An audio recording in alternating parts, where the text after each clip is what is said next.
Good evening, ladies and gentlemen. I hope that you are doing well. I hope that you are feeling good and having a wonderful day out there today.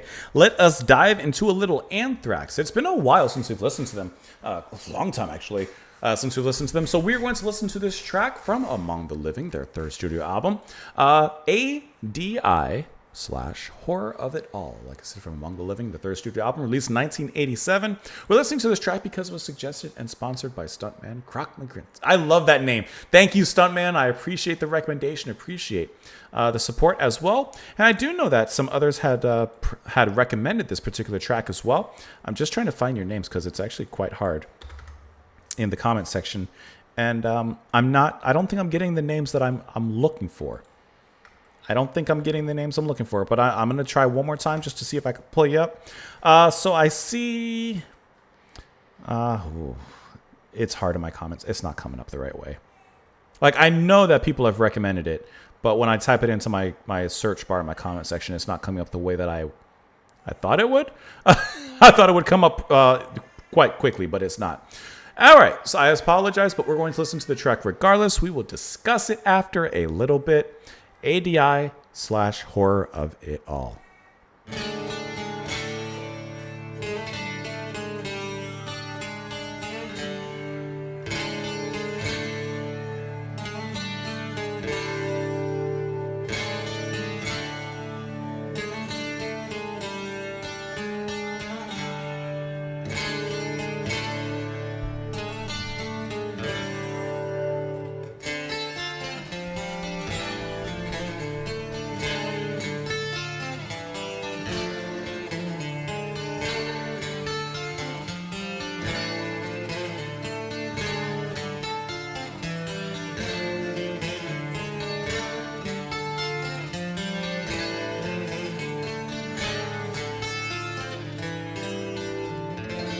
I guess this is the A.D.I.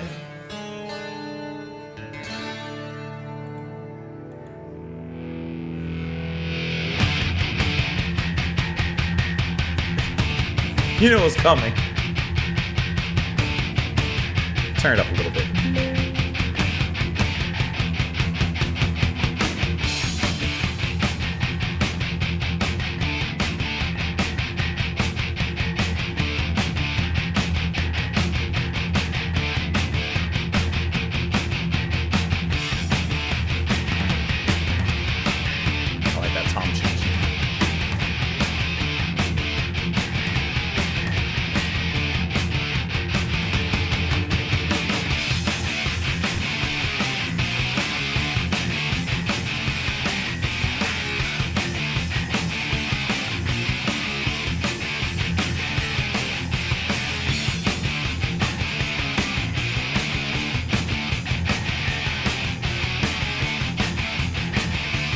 You can barely hear the bass pulling back there.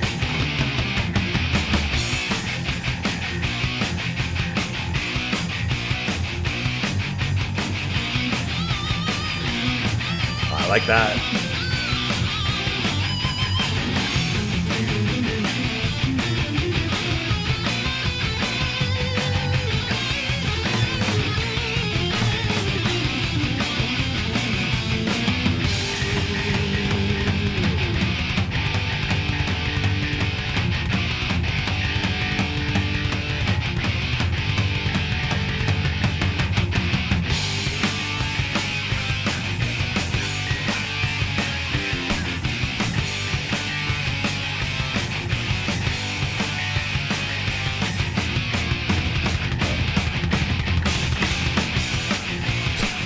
Never mind.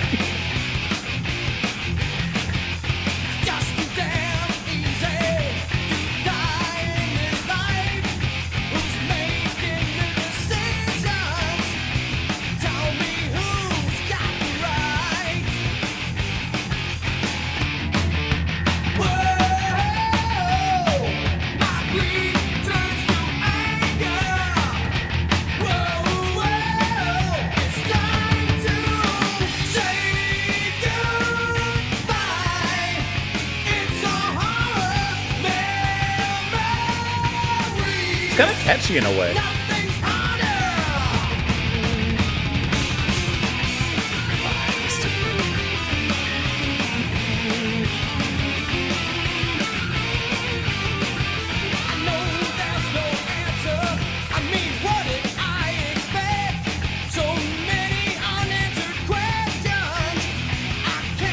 There's a certain youthfulness in his voice I like.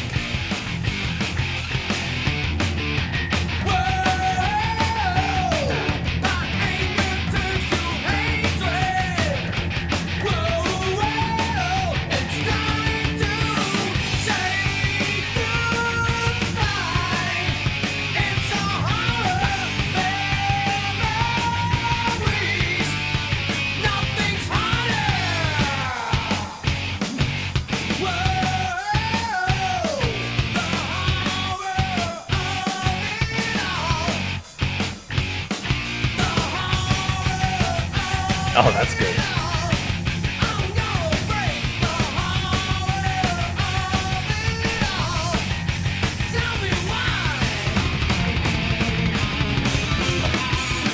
Oh, that part always goes quick.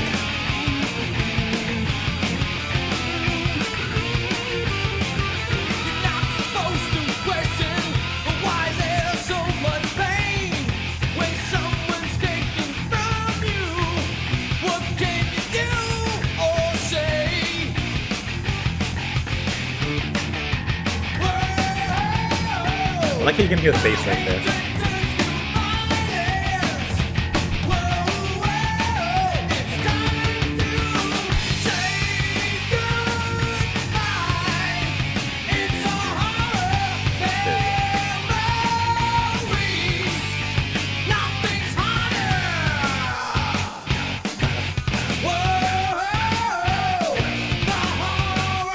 Love that little break. Double bass? No, single.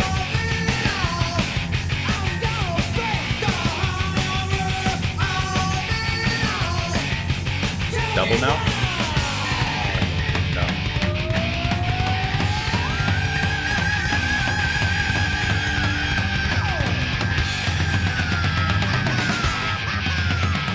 Is this the thrash part?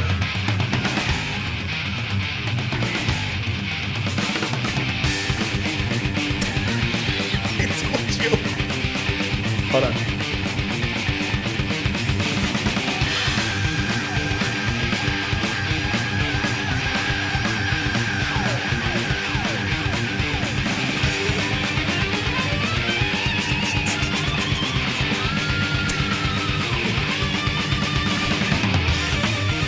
Oh. Man.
I'm sorry about that. That track gave you your money's worth.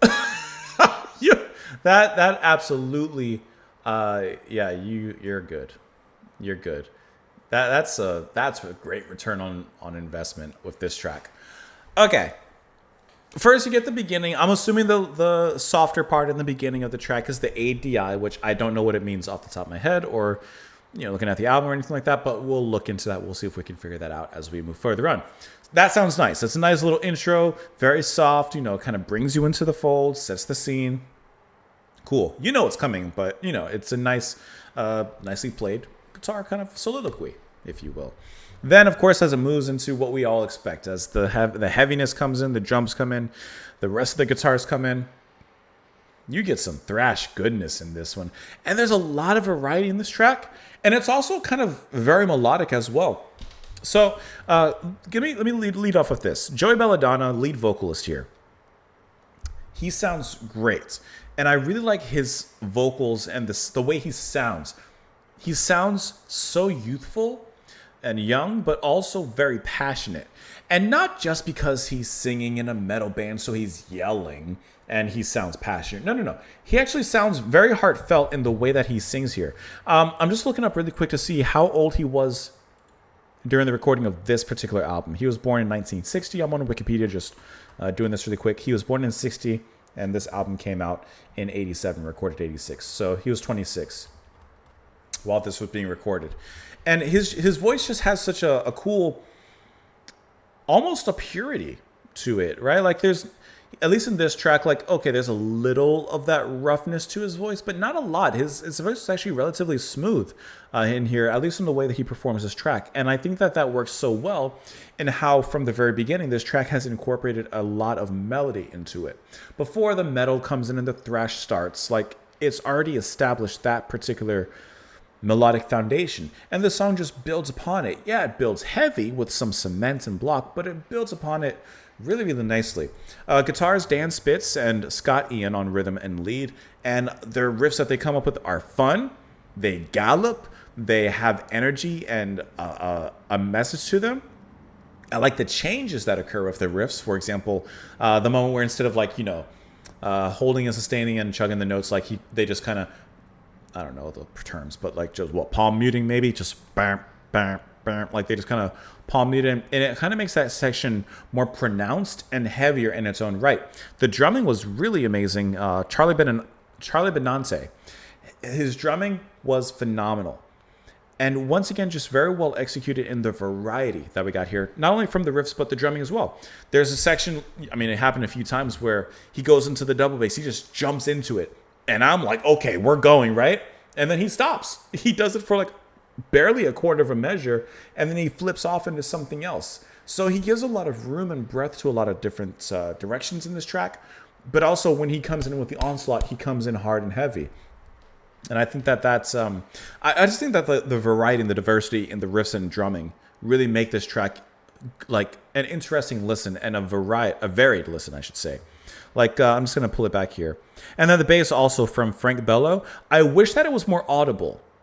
That's my, like, I wish that it was more audible. I can tell you, I guarantee that in a live version, like, and also the production, like, is a little thin. But I guarantee, like, if we pulled up a live version of this, of course it's going to be dense and heavy. Like just a big block of steel dropped on you. But I don't know, that's what I thought. But, I do wish the bass was a little more pronounced, because there's sections when you can hear him pulling on the strings and you hear those notes coming in, especially when he plays the higher notes on the bass, but they don't come through as strongly as I would personally prefer. But of course, I have a bass preference. But let me just pull up the track here really quick. See, there's the bass. You can hear it. And the way that he sings,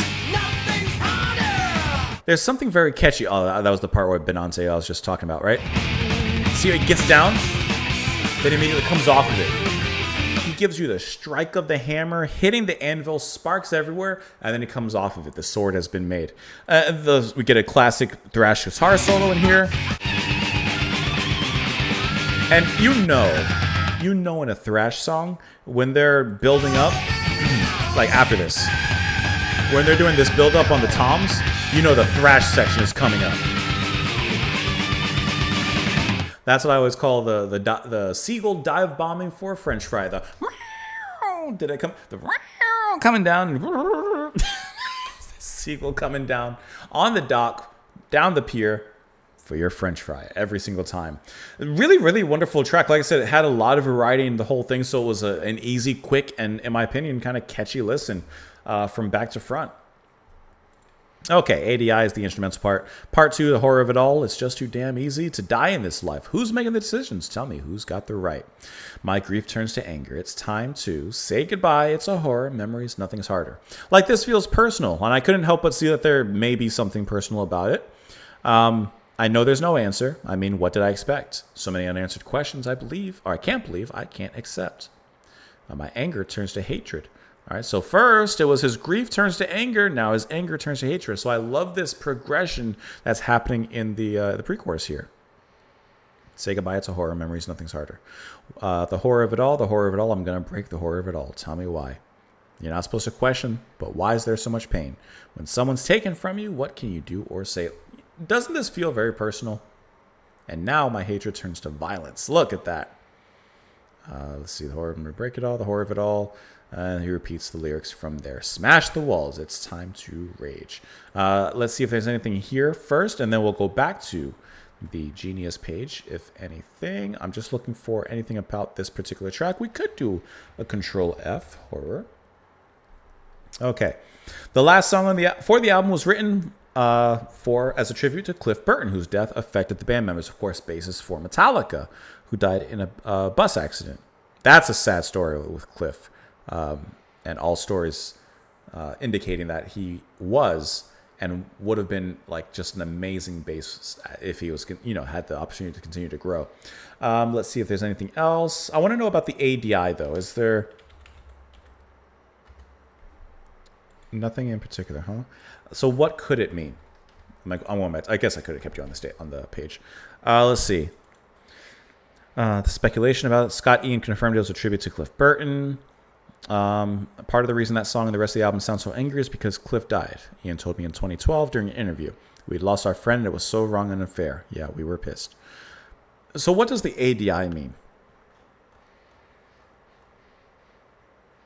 A.D.I. What could it mean? You know what? Why don't I just Google it? What does A.D.I. mean? Anthrax. I spelled Anthrax wrong. Ultimate Metal Forum. A post from 2005. Who here knows what A.D.I. stands for? Arabian douche intro? What? Okay. Is that... What?